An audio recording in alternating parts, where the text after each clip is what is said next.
শিহাব কি খবর? কাম আমি টেকছি। পরে ওই সময় আবার 2 রাকাত শুকরিয়া নামাজ পড়ছি। খাই না খাইছি খালাস। আমি ডাক্তার খাওয়াইছি মানে পাশের ঘর। জি, আমি এখন রয়েছি পটুয়াখালীর উপজেলার মৌকরণ ইউনিয়নে। এই ইউনিয়নে যেইখানে দাঁড়িয়ে আছি এটা হচ্ছে জামাল মোল্লার বাড়ি। আর এই জামাল মোল্লা গত ৩ বছর আগে মারা গিয়েছেন এবং মারা যাওয়ার পরেই তার পরিবারের হাল ধরেছে তার স্ত্রী সুমাইয়া এবং তার সন্তান শিহাব মোল্লা। তার আরও একটি মেয়ে রয়েছে, সে পড়েন ক্লাস 9 এ। এই ৩ জনার পরিবারকে চালাতে হয়েছে শিহাব মোল্লার মাকে এবং তিনি এই পরিবারের তিনি মারা যাওয়ার পরে তার পরিবারের পুরো দায়-দায়িত্ব নিয়ে তিনি তাদের পড়াশোনার খরচ চালিয়েছেন শুধু একটি মাত্র চায়ের দোকান দিয়ে। সেই চায়ের দোকান থেকে আজকে শিহাব মোল্লার পুলিশের চাকরি হয়েছে মাত্র ১৫০ টাকায় এবং এতে করে স্বস্তি ফিরে এসেছে জামাল মোল্লার পরিবারের। আমরা কথা বলেছি শিহাব মোল্লার সাথে এবং কথা বলেছি শিহাব মোল্লার মায়ের সাথে। ২ বছর আগে মারা যান। তারপর আমার ফ্যামিলি হাল ধরা হিসাবে কেউ ছিল না। তারপর আম্মু নিজে ফ্যামিলি হাল ধরলো। তার পাশাপাশি আমি তাকে সহযোগিতা করতাম। তিনি খুব কষ্ট করে আমাদের লেখাপড়া করেছেন। আমরা 2 ভাই বোন। আমার ছোট বোন ক্লাস 9 এ পড়ে এবং আমি অনার্স ফার্স্ট ইয়ারে পড়ি। আমার ফ্যামিলিতে একটা খুব চাকরির প্রয়োজন ছিল। তো সেটা মানে আগেও 2 বার দিয়েছি। আগেও 2 বার চাকরির জন্য এপ্লাই করছি। তো সেখানে ভাইভায় যেয়ে বাদ পড়ছি। তো এবার মানে তারা আমার এই মেধার সম্মান করলো। এবার আমার চাকরিটা আল্লাহর রহমতে হয়ে গেল। আর ৫ই আগস্টে যে পুলিশের যে সম্মান নষ্ট হয়েছে, তো সেটা আমার দ্বারা হবে না। আমি দেশের জন্য সেবা করব, দেশের জন্য কাজ করব। আর সবশেষে আমার ফ্যামিলি হাল ধরবো। আমার ফ্যামিলি এখন আর কোনো কষ্ট করতে হবে না। আমার খুব ভালো লাগতেছে। আল্লাহ অনেক সহযোগিতা করছে, সাহায্য করছে। ওর আব্বু মারা গেছে 2 বছর। 2 বছর ওই দোকানই চালাইতে। ওর মারা যাওয়ার সাথে সাথে আমি দোকানে যাই, আমার ছেলে যাইয়ে পড়ছি। আমার 2টা ছেলে মেয়ে। আর এগুলো চালাইতে অনেক কষ্ট গেছে আমার। তারপরে আমার ছেলে আছে আমার পাশে সহযোগিতা করছে। পরে পোলা ওই মেট্রিক পাস করছে। ওই সময় ওর আব্বু মারা গেছে। ওই মেট্রিক পাস পরে আব্বু মারা গেছে পরে হইতে অনলাইন শুরু করছে সপ্তাহে। পুলিশে এই 3 বার। পুলিশেও করছে 3 বার। গেছে বছর পুলিশে 22 পর্যন্ত গেছে। এবার হয় নাই স্যার। পোলা বিমান বাহিনীতে মাঠ করতে গেছে। ওই জায়গায় বই দেয় নিয়োগ ছাড়ছে। এখন ওই জায়গায় বই কল দিয়েছে, আম্মু তুমি অনলাইন করো। ওই পুলিশে নিয়োগ দিছে।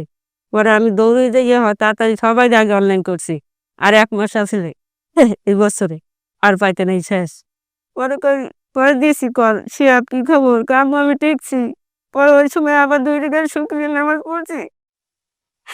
আমার পোলার মুখ দিকে আল্লাহ চাইছে, এবার পাশে নামে দাঁড়াইছে। এবার চাকরি হয়েছে টাকা ছাড়া। এছাড়া পটুয়াখালীতে আরও বেশ কিছু নানা ধরনের শ্রেণী পেশার মানুষের, নিম্ন আয়ের মানুষের চাকরি হয়েছে। তার মধ্যে রিক্সা চালক, রাজমিস্ত্রি এবং বিভিন্ন শ্রেণী পেশার মানুষের সন্তানদের। তাদের দাবি যেন সরকারি চাকরি মেধার ভিত্তিতে যেন নেওয়া হয় না যেন কোনো ধরনের ঘুষ বা দুর্নীতির মাধ্যমে। খুবই ভালো লাগতেছে এবং এই প্রক্রিয়াটা যেন যতদিন বাংলাদেশ আছে অতদিন যেন চালু থাকে, এটা আমার প্রত্যাশা। আমি ডাক্তার খাওয়াইছি মানে পাশের ঘর নিয়ে তরকারি দিছি, অনেক কষ্ট করছে। ওর জন্য এরকম কষ্ট করে না দেখ, আমার জন্য আমি দোয়া করি। শেখ হাসিনা সরকার পদত্যাগের পরে এই শিহাবের চাকরি হয়েছে, খুব আনন্দিত আমরা, খুশি সবাই, গ্রামবাসীও। ওর ফ্যামিলি খুব গরিব, ওর বাবা নাই, ওর মায়ের চার দোকান দেয়। এবং এই ডক্টর ইউনূস ধন্যবাদ যে বিনা পয়সায় একেবারে তো টাকারই প্রয়োজন হয় না, তারপর ওর চাকরি রয়েছে। বিগত এই 5 তারিখের আগে আমরা 10 লাখ টাকা নিয়ে ঘুরছি, তো চাকরিতে যারা আমরা পাইনি, কিন্তু এখন 2 লাখে পাইছি। এর জন্য ধন্যবাদ ডক্টর ইউনূসকেও, ধন্যবাদ। আলহামদুলিল্লাহ, আমরা আসলে এলাকা লোকজন খুবই খুশি। এই চাকরিটা হনে ওর পরিবারটা দাঁড়াইতে পারলো, কারণ ওর মা সকালে আসে, রাত তো 11টা-12টার সময় দোকান থেকে যায়। একটা মহিলা মানুষের দ্বারা এত কষ্ট, নেওয়াটা আসলে সম্ভব না। যার জন্য আল্লাহ পাকি যা করে বান্দার মঙ্গলের জন্যই করে। আমরা কথা বলেছি এখানের পুলিশ সুপারের সাথে, তিনি আমাদেরকে জানিয়েছেন আমরা তো মাঠ পর্যায় থেকে পুলিশ সুপার হিসেবে আমরা সরকারের নির্দেশনা এবং পুলিশ হেডকোয়ার্টার নির্দেশনা এক্সিকিউট করি, এটা আমার দায়িত্ব। এবং আমার এই দায়িত্বটা আমার দায়িত্বের ন্যায্যতা অনুসারে এবং 5ই আগস্ট পরবর্তী যে একটা ইমপ্রেশন সমাজে প্রতিষ্ঠিত ন্যায্যতার দাবি, সেটা আমি ইনশিওর করব এবং আমরা এটা আমরা ইনশিওর করতে প্রতিশ্রুতিবদ্ধ আর কি। আমরা এটা করবো ইনশাআল্লাহ সামনের সময়গুলোতে। দেখে অবশ্যই মেধা এবং যোগ্যতার মাধ্যমে আমরা এই নিয়োগ সহ অন্যান্য সামগ্রিক কার্যক্রম যেটা প্রয়োজন হবে, যেটা আমাদের সামনে আসবে, সেটা আমি ইনশিওর করব।